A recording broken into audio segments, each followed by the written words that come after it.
বর্তমান সময়ের জনপ্রিয় জুটি খায়রুল বাশার ও তাসনিয়া ফারিন। দিন দিন বাংলা নাটকের জনপ্রিয়তা বেড়েই চলেছে। সেই ধারাবাহিকতায় আবারও নতুন নাটক নিয়ে হাজির হয়েছেন জনপ্রিয় এই জুটি। নাটকটির নাম মুক্তি।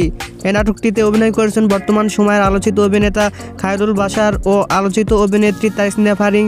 এই নাটকটি রচনা ও পরিচালনা করেছেন মাহমুদ মাহিম। নাটকটি খুব শীঘ্রই রাঙ্গন এন্টারটেইনমেন্টের ইউটিউব চ্যানেলে প্রকাশিত হবে। আপনারা দেখতে চাইলে অবশ্যই রাঙ্গন এন্টারটেইনমেন্টের ইউটিউব চ্যানেলে চোখ রাখুন এবং নিয়মিত নতুন নতুন নাটকের আপডেট পেতে হলে অবশ্যই চ্যানেলটিকে সাবস্ক্রাইব করে রাখুন। পরবর্তী ভিডিওর জন্য অপেক্ষা করুন।